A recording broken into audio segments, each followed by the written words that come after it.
Hi friends, welcome to our channel. Brahmamudi serial next ఎపిసోడ్లో ఏం జరగబోతోందో ఈ వీడియోలో చూసి తెలుసుకుందాం. ఫోన్లో రాజ్ గొంతును విని ఆశ్చర్యపోయిన అపర్ణ అసలేం జరిగింది అని తెలుసుకోవడానికి ఈ వీడియోని స్కిప్ చేయకుండా ఎండ్ వరకు చూసేయండి. ఇందిరాదేవి ఈ కావ్య ఇంకెన్నాళ్ళు రాజ్ ఇంకా బ్రతికే ఉన్నాడన్న భ్రమలో బ్రతుకుతుందో ఏంటో, ఇదంతా ఇంకెన్నాళ్ళు సాగుతుందో ఏంటో, నాకు చాలా బాధగా ఉంది అని బాధపడుతూ వెళ్ళిపోతూ ఉంటుంది. సుభాష్ ఒక పక్క తన భార్య తన కొడుకు చనిపోయాడు అని కన్నీళ్లు పెట్టుకుంటూ బోరున ఏడుస్తూ కూర్చుంటుంది. తిండి తిప్పలు లేకుండా ఉంటుంది. తన భార్యని అలా చూడలేకపోతూ బాధపడుతూ ఉంటాడు.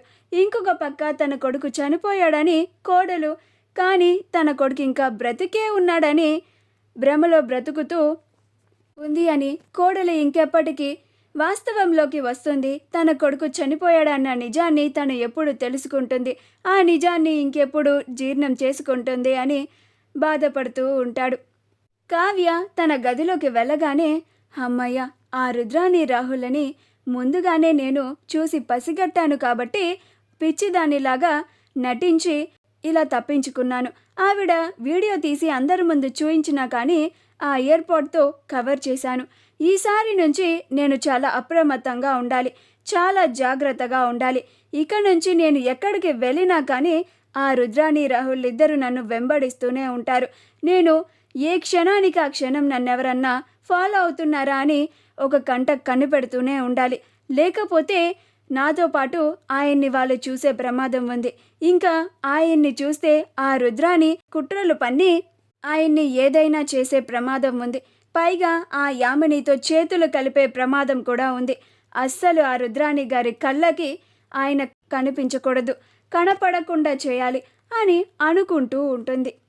నేను అలా సడన్గా వర్క్ ఉందని వచ్చేశాను అని ఆయన బాధపడి ఉంటారో ఏమో అని కావ్య కూడా దాని గురించే ఆలోచిస్తూ ఉంటుంది. రాజ్ కూడా తన గదిలోకి వెళ్ళి, యామిని ఎందుకని ఇలా బిహేవ్ చేస్తోంది, నాకెందుకని యామిని బిహేవియర్ టార్చర్ లాగా అనిపిస్తూ ఉంది, నేను ఎక్కడికి వెళ్ళినా ఆ యామినికి చెప్పాలా, అంత అవసరం ఏముంది, నేనైనా చిన్నపిల్లవాడిని కాదు కదా, ప్రతిసారి నేను ఇక్కడికి వెళ్తున్నాను అని ఆ యామినిని నా వెంట తీసుకెళ్ళడానికి నేను పెద్దవాడిని అయ్యాను కదా, అయినా ఆ యామిని ఇంకా డాక్టర్ గారు చెప్పారు అని ఒక్క రీజన్ పెట్టుకొని ఎక్కడికి వెళ్ళినా కానీ తనతో చెప్పాలి అని, తనని వెంట తీసుకెళ్లాలని అని చెప్తుందేంటి, అసలు యామిని ఎందుకని ఇంత రూడ్గా ఇలా బిహేవ్ చేస్తోంది, నాకు ఈ యామిని బిహేవియర్ చాలా టార్చర్ లాగా అనిపిస్తూ ఉంది అని యామిని గురించి ఆలోచించుకుంటూ చాలా చిరాకుగా ఉంటాడు. ఆ తరువాత రాజ్కి ఒక్కసారిగా కావ్య గురించి గుర్తుకు వస్తుంది. అప్పుడు రాజ్ ఒక్కసారిగా కామ్ అయిపోతాడు. ఇదేం మాయా, ఆ కళావతి గురించి తలుచుకోగానే నాలో ఉన్న చిరాకంతా పోయింది, ఆ కళావతి ఫేస్ గుర్తు చేసుకుంటేనే నాలో ఇంత ప్రశాంతత కలుగుతోంది, ఏంటిది ఇలా జరుగుతోంది అని ఆలోచిస్తూ, అసలు ఆ కళావతి గారు ఎందుకని వెళ్ళిపోయి ఉంటారు, అదేమనంటే మళ్ళీ కలుద్దామని చెప్పారు అని అనుకుంటూ ఉంటాడు. ఒకసారి కళావతి గారికి మెసేజ్ చేసి చూద్దాం అని కావ్యకి మెసేజ్ చేస్తాడు. కళావతి గారు ఇంటికి వెళ్ళిపోయారా, ఎందుకండి అంత సడన్గా ఇంటికి వెళ్ళిపోయారు అని మెసేజ్ చేస్తాడు. అప్పుడు కావ్య, చెప్పాను కదండి వర్క్ ఉందని వచ్చేసాను అని అంటుంది. అప్పుడు రాజ్, మరి మీరు వెళ్ళిన పని అయ్యిందా అండి అని మెసేజ్ చేస్తాడు. అప్పుడు కావ్య, అయ్యిందండి అని అంటూ ఉంటుంది. మళ్ళీ ఎందుకు అంత సడన్గా వర్క్ అని అబద్ధం చెప్పి వచ్చేసానేమో అని రాజ్కి ఎక్కడ అనుమానం వస్తుందేమో అని నాకు ఇప్పుడు కొంచెం హెడేక్గా ఉందండి, తర్వాత మాట్లాడతాను అని రాజ్కి మెసేజ్ని పంపిస్తుంది. అప్పుడు రాజ్ ఇంకా కావ్యకి హెడేక్గా ఉంది అని డిస్టర్బ్ చేయకూడదు అని సైలెంట్గా ఉండిపోతాడు. ఆ తరువాత కావ్య, నన్ను క్షమించండి, నేను మీ ముందు నా ఎమోషన్స్ని కంట్రోల్ చేసుకోలేకపోతున్నాను, నేను మీ భార్యని అన్న విషయాన్ని కొంచెం సేపు మీ ముందు మర్చిపోవాలని ఎంత ప్రయత్నించినా కానీ నేను అది మీ ముందు దాయలేకపోతున్నాను.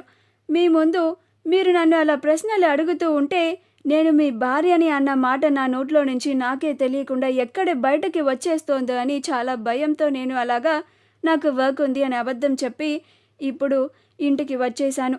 ఇప్పుడు ఏమో మీరు నాతో మాట్లాడాలి అని మెసేజ్ చేసినా కానీ నాకు తల నొప్పిగా ఉంది అని ఇప్పుడు కూడా అబద్ధం చెప్పాను. మీరు అడుగుతున్న ప్రశ్నలకి నా దగ్గర సమాధానం లేదండి. మీకు ఏం సమాధానం చెప్పాలో కూడా నాకు అర్థం కావడం లేదు. అందుకనే ఇలా అబద్ధాలు చెప్పి తప్పించుకుంటున్నాను. నన్ను క్షమించండి అని అనుకుంటూ బాధపడుతూ ఉంటుంది. ఆ తర్వాత కావ్య ఫ్రెష్ అయ్యి వంట చేయడానికి కిందకి వస్తుంది.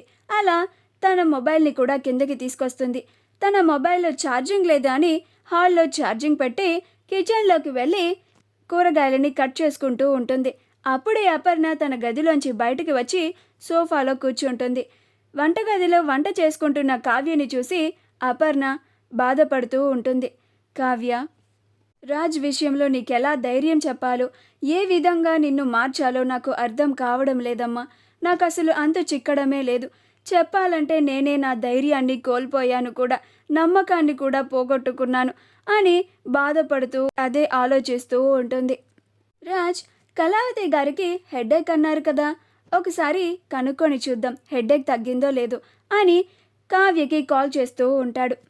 అప్పుడు కావ్య మొబైల్ రింగ్ అవుతూ ఉంటుంది. అప్పుడు అపర్ణ, అమ్మా కావ్య, నీకు ఫోన్ వస్తోంది అని అంటుంది. కావ్య వంటగదిలో తను పని చేసుకుంటూ ఉండడం వల్ల ఆ హడావిడిలో తన మొబైల్ రింగ్ కూడా వినిపించదు. అప్పుడు అపర్ణ చెప్పడం వల్ల ఎవరు చూడండి అత్తయ్య అని అంటుంది. కావ్య రాజ్ నెంబర్ని శ్రీవారు అని సేవ్ చేసుకొని ఉంటుంది. అలా మొబైల్ రింగ్ అవుతూ ఉంటే అపర్ణ మొబైల్ని లిఫ్ట్ చేయడానికి వస్తూ ఉంటుంది. అప్పుడే కావ్యకి గుర్తుకు వస్తుంది, అయినా నాకు ఈ టైంలో ఎవరు కాల్ చేస్తారు? అయ్యో, ఆయన నాకు కాల్ చేశారేమో. ఆయన పేరు శ్రీవారు అని సేవ్ చేసుకున్నాను. ఇప్పుడు అది కానీ అత్తయ్య గారు చూశారంటే ఇంకేం లేదు. పైగా అత్తయ్య గారు కాల్ లిఫ్ట్ చేసి మాట్లాడితే ఆయన వాయిస్ని ఇట్టే గుర్తుపట్టేస్తారు. అప్పుడు ఆయన ఇంకా బ్రతికే ఉన్నారు అని అత్తయ్య గారికి ముందే తెలిసిపోతుంది. ఇక నేను అత్తయ్య గారికి ఏమీ చెప్పలేను. ఆయన ఇంకా ఇంటికి ఎందుకు రాలేదు అని నన్ను అడుగుతారు. ఆ అత్తయ్య గారు ఫోన్ ఎత్తకుండానే నేను వెంటనే వెళ్ళి ఫోన్ తీసుకోవాలి అని కావ్య కంగారుగా వచ్చేస్తూ ఉంటుంది. ఈలోగా అపర్ణ కాల్ లిఫ్ట్ చేసి వింటూ ఉంటుంది. అప్పుడు రాజ్, హలో కళావతి గారు అని అంటాడు. ఆ మాట వినగానే అపర్ణ రాజ్ వాయిస్ని విని ఒక్కసారిగా ఆశ్చర్యపోతుంది. ఇదేంటి, నా కొడుకు రాజ్ వాయిస్ లాగా ఉంది అని అనుకుంటూ ఒక్కసారిగా ఆలోచనలో పడుతుంది. అప్పుడు రాజ్, హలో కళావతి గారు అని అంటాడు. అప్పుడు అపర్ణ, ఇది నా కొడుకు వాయిసే అని అనుకుంటూ చాలా ఆశ్చర్యపోయి నాన్న రాజ్ అని అంటుంది. అప్పుడు కావ్య ఆశ్చర్యపోతుంది. మా వీడియో కనుక మీకు నచ్చినట్లయితే లైక్ చేయండి, షేర్ చేయండి, మా ఛానల్ని సబ్స్క్రైబ్ చేసుకోండి. పక్కనే ఉన్న బెల్ ఐకాన్ని క్లిక్ చేయడం మాత్రం మర్చిపోకండి.